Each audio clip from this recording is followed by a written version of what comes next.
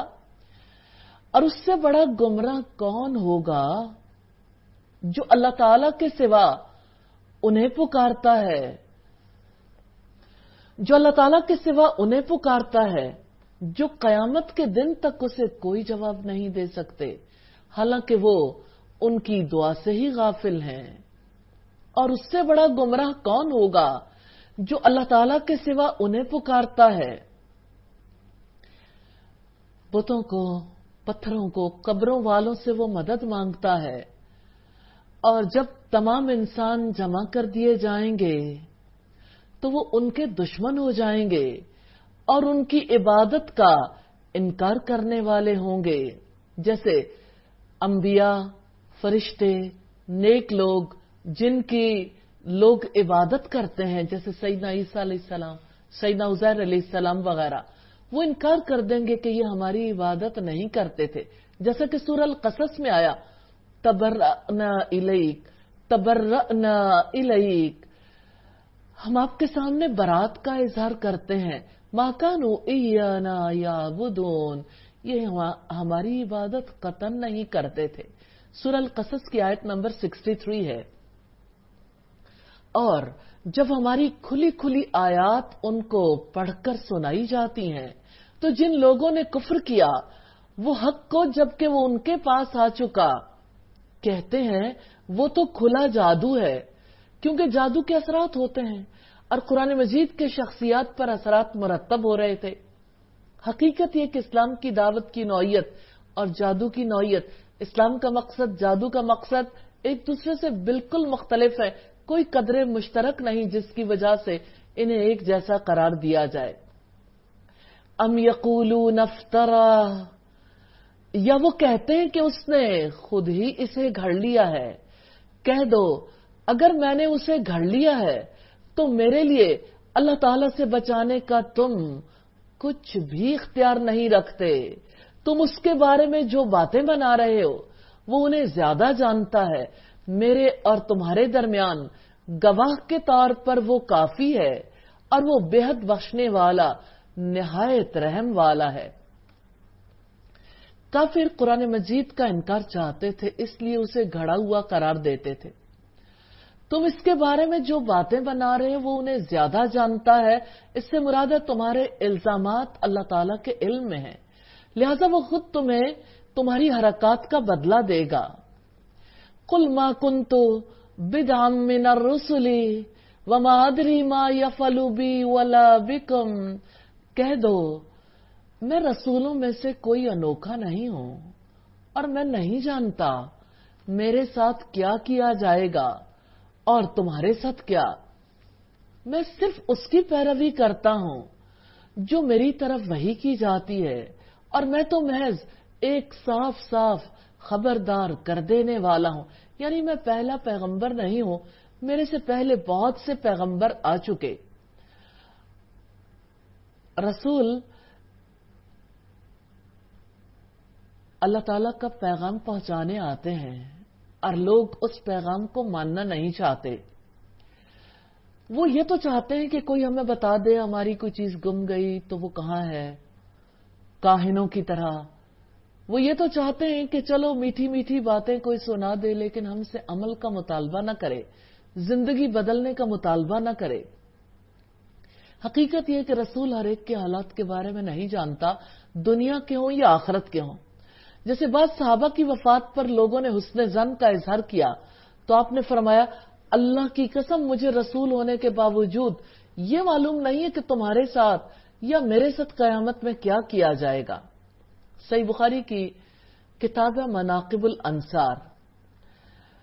کہہ دو کیا تم نے دیکھا اگر یہ اللہ تعالیٰ کی جانب سے ہو اور تم نے اس کا کفر کیا، حالانکہ اس جیسے کلام پر بنی اسرائیل کے ایک گواہ نے گواہی بھی دی، پھر وہ ایمان لے آیا اور تم نے تکبر کیا، اس سے مراد ایمان لانے والے سے مراد سیدنا عبداللہ ابن سلام ہے۔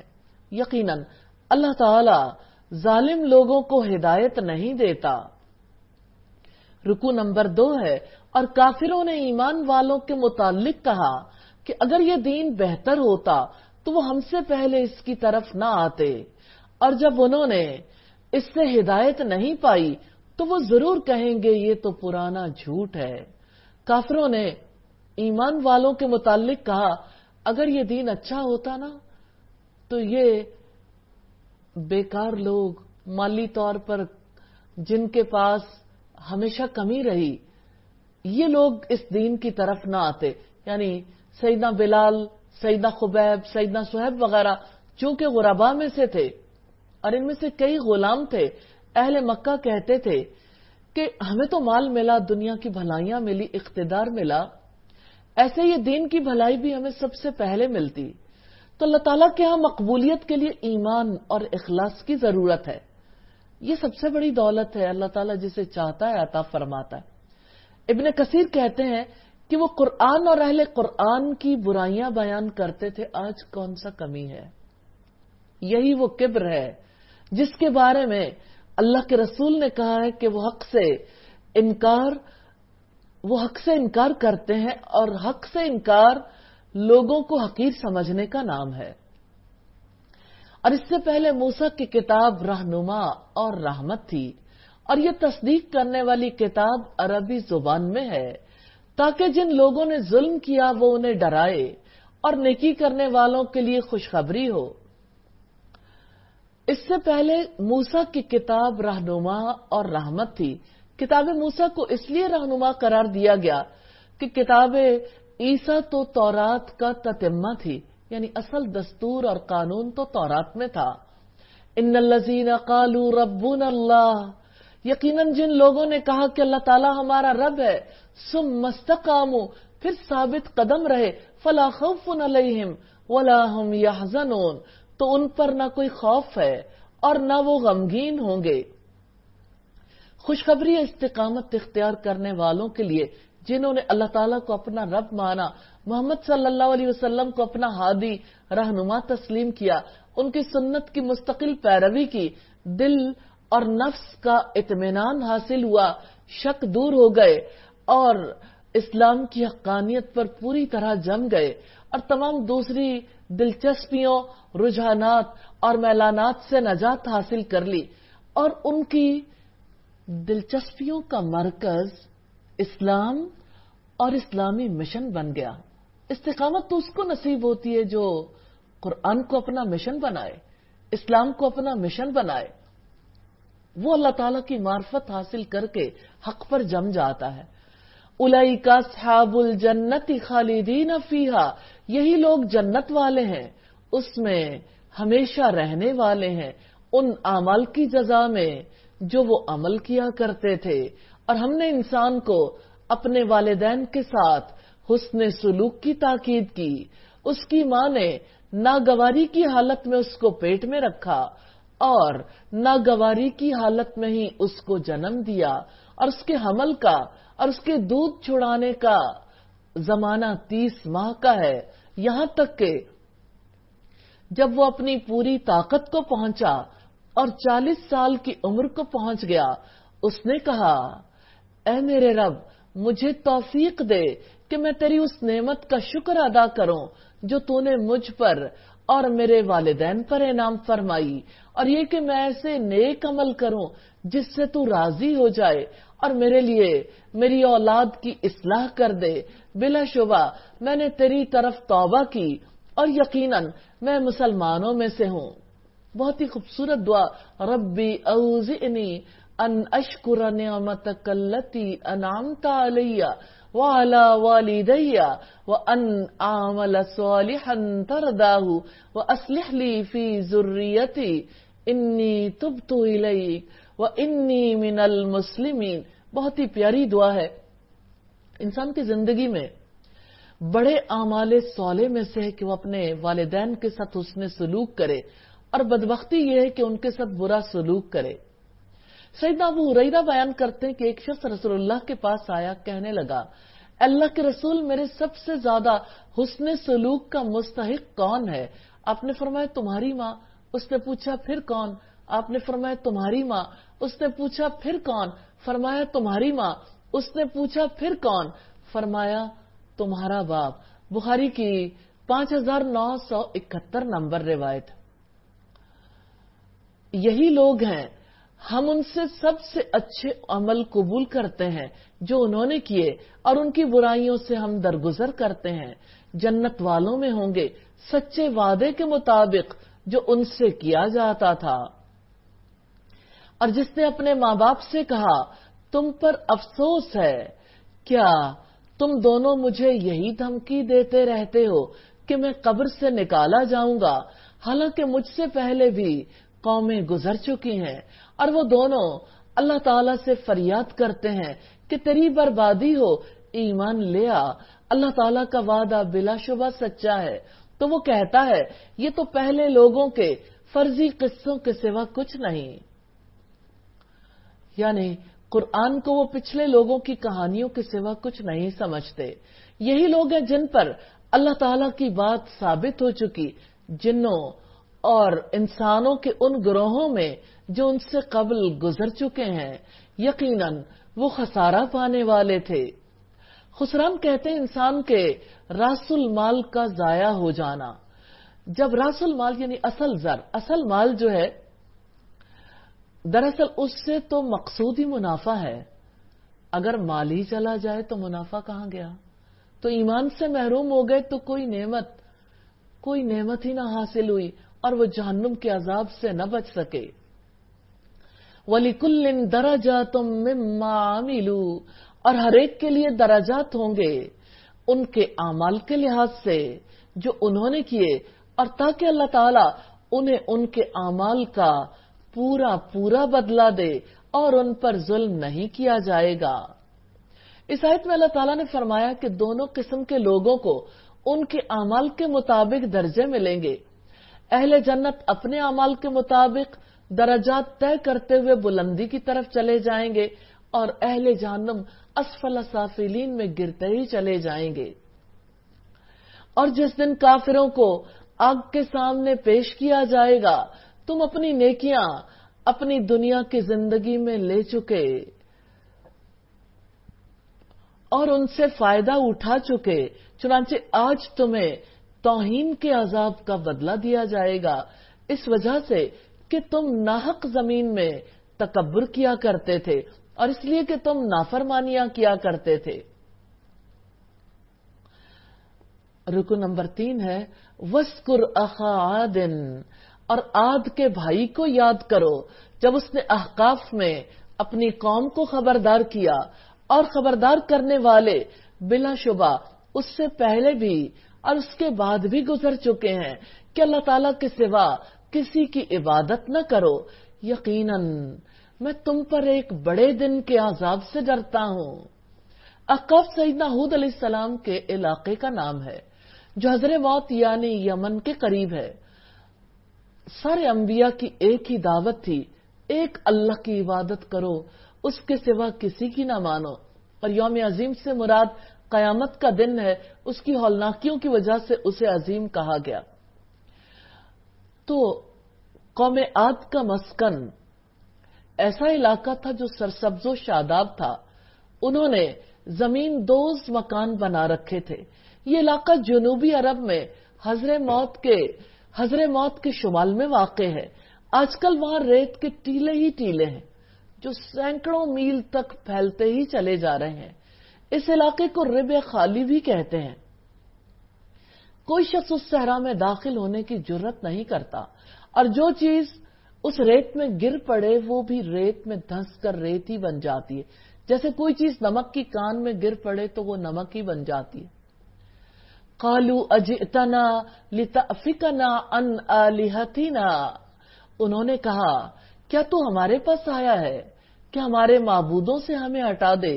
اگر تو واقعی سچا ہے تو جس عذاب کی تو دھمکی دیتا ہے وہ لے آ، یعنی تمہارے سامنے نہ کوئی مقصد ہے نہ حق ہے سوائے اس کے کہ تم ہمارے معبودوں سے حسد رکھتے ہو۔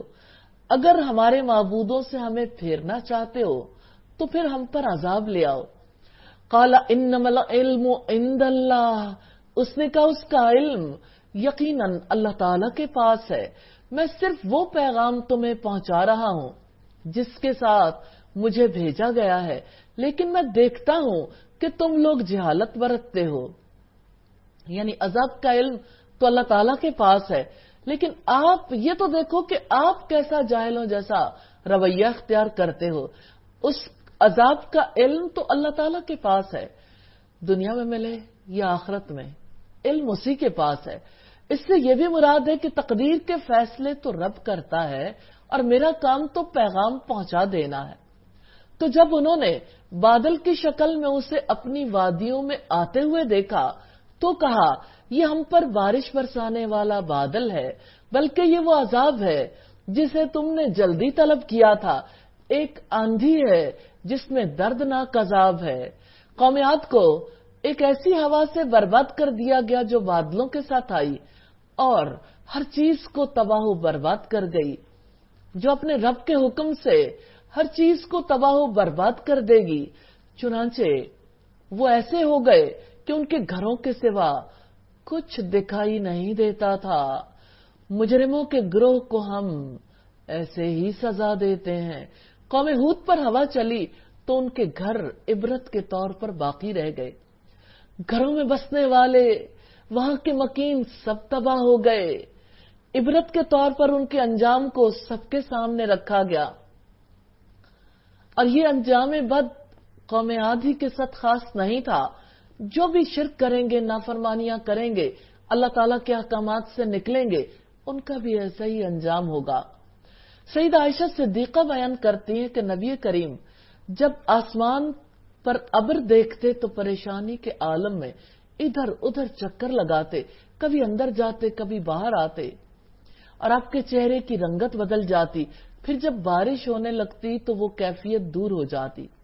ایک مرتبہ سیدہ عائشہ نے یہ بات پہچان کر آپ سے اس کی وجہ دریافت کی تو آپ نے فرمایا میں نہیں جانتا. ممکن ہے کہ یہ بھی ویسا ہی بادل ہو جس کے بارے میں قوم عاد نے کہا تھا. جب انہوں نے بادل کو اپنی وادیوں کی طرف آتے دیکھا تو انہوں نے کہا یہ بادل ہے، ہم پر بارش برسانے والا ہے. تو اللہ تعالیٰ نے فرمایا بلکہ یہ وہ چیز ہے جس کی تم نے جلدی مچائی تھی. ایک آندھی ہے جس میں دردناک عذاب ہے. یہ بخاری کی 3206 نمبر روایت ہے. سیدہ عائشہ بیان کرتی ہیں کہ رسول کریم صلی اللہ علیہ وسلم جب کبھی آسمان کے کناروں سے بادل اٹھتے دیکھتے تو اپنے تمام کام چھوڑ دیتے. اگرچہ آپ نوافل پڑھ رہے ہوتے پھر آپ یہ دعا پڑھتے اللہم انی اعوذ بک من شر ما فیہ، اللہ میں تجھ سے اس برائی سے پناہ چاہتا ہوں جو اس میں ہے. پھر اگر بادل چھٹ جاتا اللہ تعالیٰ کی حمد کرتے، اگر برس جاتا تو یہ دعا کرتے اللہم سیبا نافعا، اللہ اس بارش کو نفع مند بنا دے. مسند احمد کی روایت ہے 25625 نمبر پر. اور بلا شبہ یقیناً ہم نے ان چیزوں میں بھی انہیں قدرت دے رکھی تھی جس میں ہم نے تمہیں قدرت نہیں دی، اور ہم نے ان کے کان، آنکھیں اور دل بنائے تھے.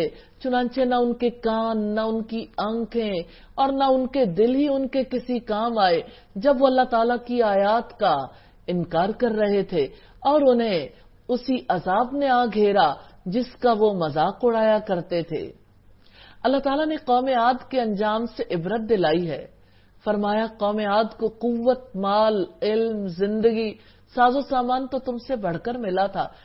انہیں بھی دیکھنے، سننے، سمجھنے کی قوتیں دی تھی، لیکن انہوں نے کوئی نفع نہیں اٹھایا. انہوں نے اللہ کی آیات کا انکار کیا اور جس چیز کا وہ مذاق اڑاتے تھے وہی ان پر الٹ پڑی. لہذا تم اپنی فکر کر لو، اللہ کی آیات کا انکار کرنے والوں کا انجام تو تم نے دیکھ ہی لیا. رکوع نمبر 4 ہے وَلَقَدْ أَهْلَكْنَا مَا حَوْلَكُمْ مِنَ الْقُرَى وَصَرَّفْنَا الْآيَاتِ لَعَلَّهُمْ يَرْجِعُونَ. اور ہم نے تمہارے آس پاس کی بستیاں تباہ کر دیں اور ہم نے پھیر پھیر کر اپنی آیات بیان کی شاید کہ وہ لوٹ آئیں.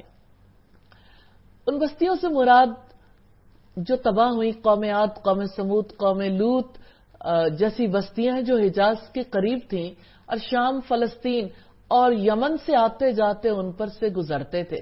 فلولا نصرهم الذین اتخذوا من دون اللہ قربانا آلہا، چنانچہ جن کو انہوں نے قرب کے لیے اللہ کے سوا معبود بنا رکھا تھا، انہوں نے ان کی مدد کیوں نہ کی بلکہ وہ ان سے گم ہو گئے، اور یہ تھا ہی ان کا جھوٹ اور جو وہ بہتان باندھتے تھے۔ مشرکین مکہ بتوں کو الہ نہیں سمجھتے تھے بلکہ انہیں اللہ کے قرب کا ذریعہ اور وسیلہ سمجھتے تھے۔ اللہ تعالیٰ نے بتوں کو جھوٹ اور بہتان قرار دے کر یہ واضح فرما دیا تھا کہ یہ ناجائز اور حرام ہے، اور جب ہم نے جنات کے ایک گروہ کو آپ کی طرف پھیر دیا کہ غور سے قرآن سنتے تھے، جب اس کے پاس آئے تو انہوں نے آپس میں کہا انصتو، خاموش ہو جاؤ۔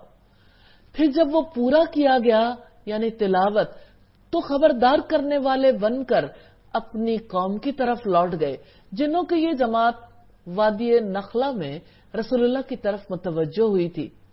صحیح مسلم میں ہے کہ یہ واقعہ وادی نخلا میں پیش آیا جہاں آپ صحابہ کرام کو فجر کی نماز پڑھا رہے تھے۔ جنوں کو یہ کھوج لگی ہوئی تھی، آسمانوں میں سختی کیوں کر دی گئی، ہمارا جانا تقریباً ناممکن کیوں بنا دیا گیا، یقیناً کوئی اہم واقعہ پیش آیا۔ چنانچہ مشرق و مغرب میں ان کے گروہ سراغ لگانے کے لیے پھیل گئے۔ انہی میں سے ایک گروہ نے قرآن سنا اور بات سمجھ لی کہ بعثت محمد صلی اللہ علیہ وسلم کی وجہ سے ہم پر آسمان کے دروازے بند ہیں۔ جنوں کا یہ گروہ آپ پر ایمان لایا، انہوں نے اپنی قوم کو بھی جا کر بتایا۔ یہ مسلم کی کتاب الصلاۃ کی روایت ہے۔ کچھ روایت سے پتہ چلتا ہے کہ آپ جنوں کی دعوت پر ان کے ہاں تشریف لے گئے تھے، انہیں جا کر اللہ تعالیٰ کا پیغام سنایا، اور متعدد بار جنات کے وفود آپ کی خدمت میں حاضر رہے۔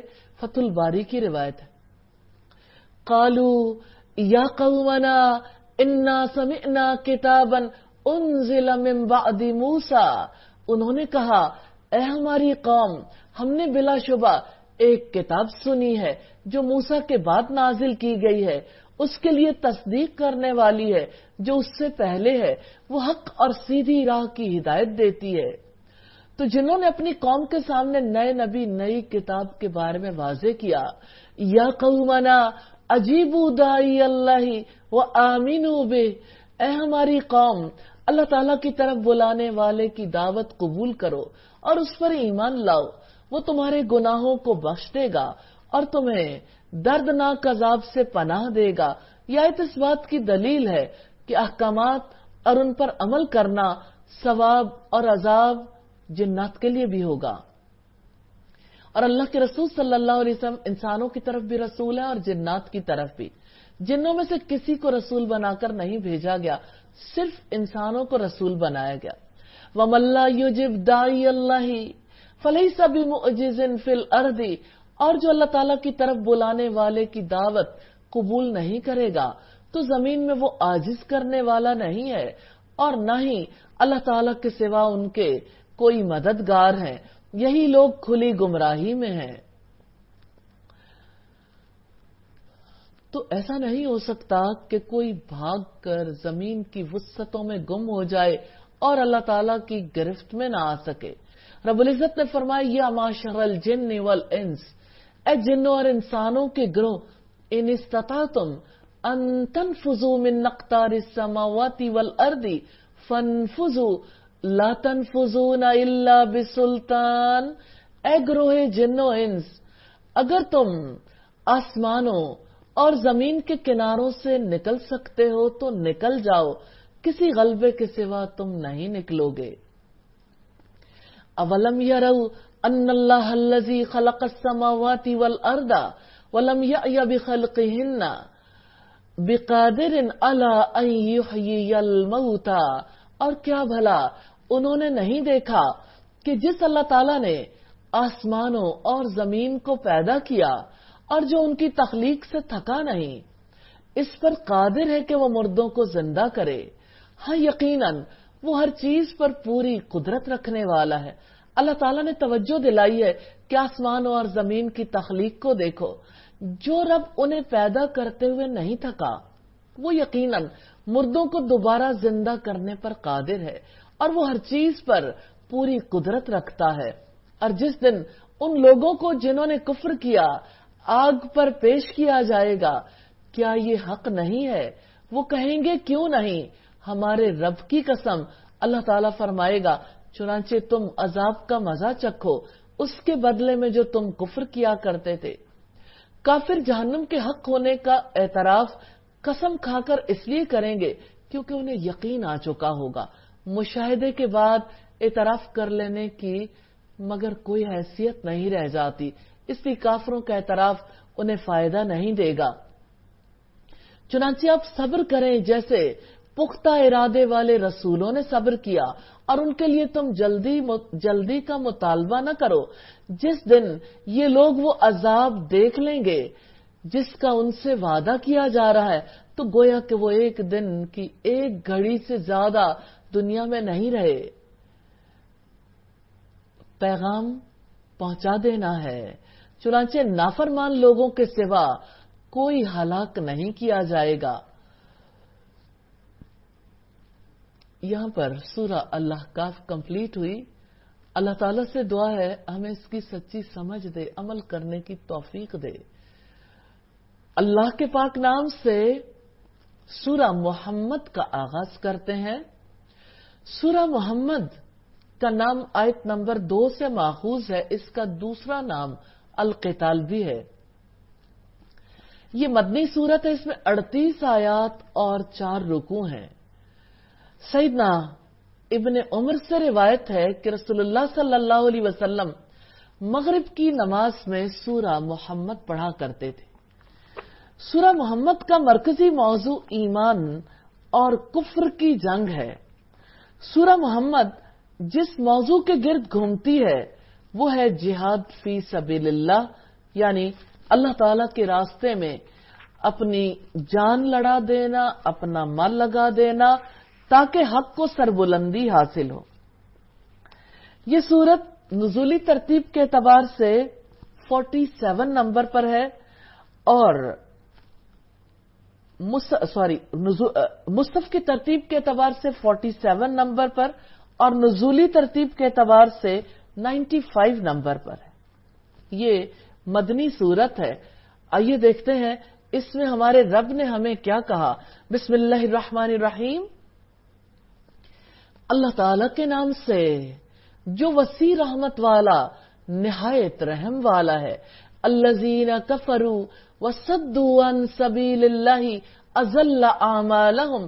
وہ لوگ جنہوں نے کفر کیا اور اللہ تعالی کی راہ سے روکا، اللہ تعالیٰ نے ان کے اعمال برباد کر دیے.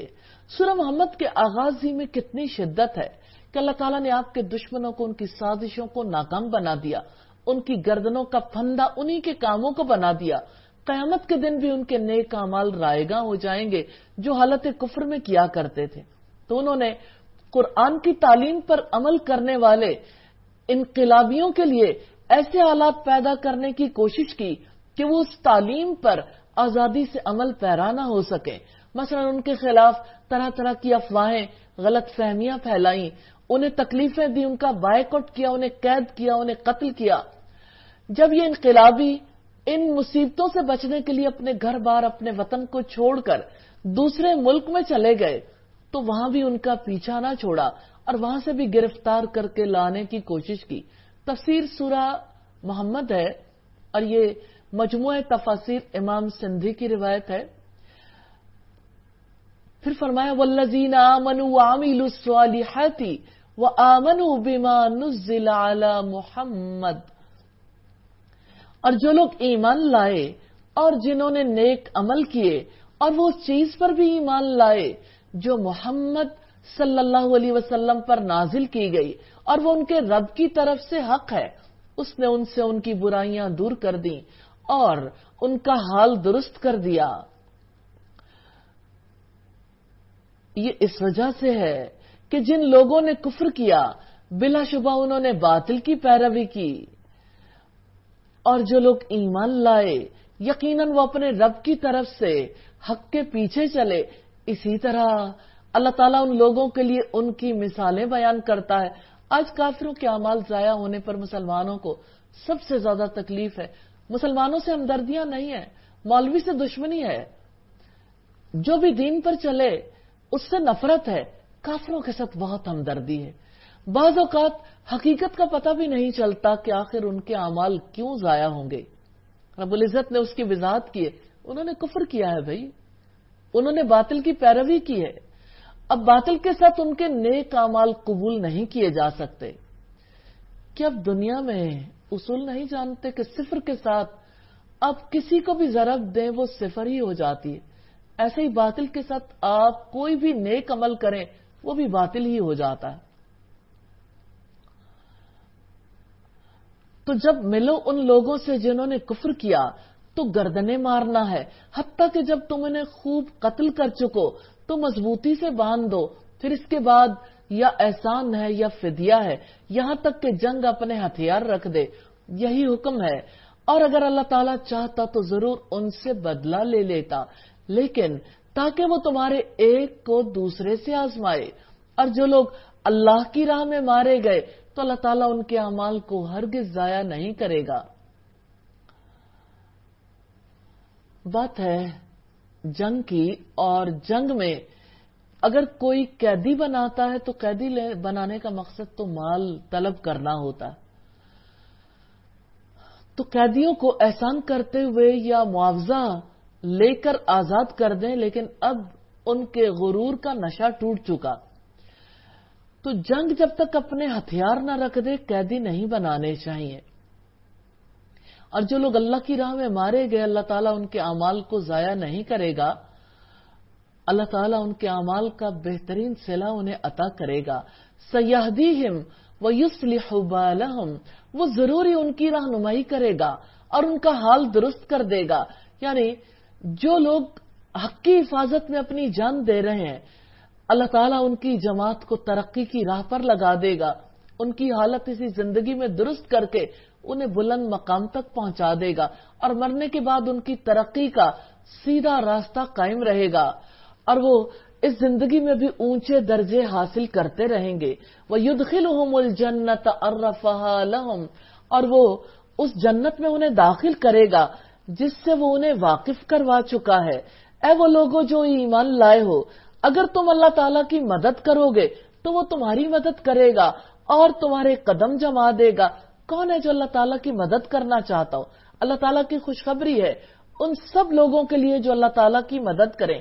آپ نہیں کریں گے، اللہ تعالیٰ انہی کی مدد کرے گا جو اللہ تعالیٰ کی مدد کرتے ہیں، اور وہ قدم جما دے گا. اور جو اپنی جان کی بازی لگائیں گے اللہ تعالیٰ انہیں ضرور غلبہ عطا کرے گا. یہی انقلاب ہے جس کے لیے اللہ تعالیٰ نے خوشخبری دی ہے کہ اللہ تعالیٰ ضرور ان کی مدد کرے گا. وَالَّذِينَ كَفَرُوا فَتَعْسًا لَّهُمْ وَأَضَلَّ أَعْمَالَهُمْ، اور جن لوگوں نے کفر کیا ان کے لیے ہلاکت ہے، اللہ تعالیٰ نے ان کے اعمال برباد کر دیے. تاسن کے معنی ہے ٹھوکر کھا کر گرنا پھر اٹھ نہ سکنا، یا کسی گڑھے میں گر کر ہلاک ہو جانا.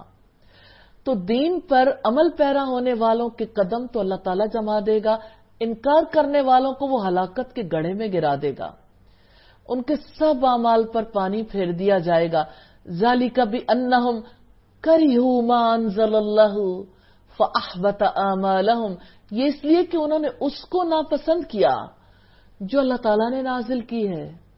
تو اب دیکھیے یہ کتاب ہے نا، آپ اسے پسند کرتے ہیں، کتنا وقت اس کے ساتھ گزارتے ہیں، آپ اس کتاب کا کام کرنا چاہتے ہیں، یہ آپ کا مشن ہے. تو اس مشن کے لیے آپ کتنی صلاحیتیں لگاتے ہیں، آپ کتنا وقت لگاتے ہیں، آپ کی زندگی میں اس کی کیا قدر و قیمت ہے، کتنی تلاوت کرتے ہیں، کتنا اس کا علم حاصل کیا، کتنا عمل کیا. اور فرض بھی ہے، قرض بھی ہے اس کے پیغام کو پہنچانا. تو اپنی زندگی کا خود جائزہ لیجئے، آپ کو سمجھ آ جائے گی کہ ہم اس کے احکامات کو پسند کرتے ہیں یا ناپسند کرتے ہیں. تو یہ اس لیے کہ انہوں نے اس کو ناپسند کیا جو اللہ تعالیٰ نے نازل کی ہے، تو اللہ تعالیٰ نے بھی ان کے اعمال ضائع کر دیے. کیا وہ زمین میں چلتے نہیں کہ وہ دیکھیں ان سے پہلوں کا انجام کیا ہوا؟ اللہ تعالیٰ نے ان پر تباہی ڈال دی، اور کافروں کے لیے بھی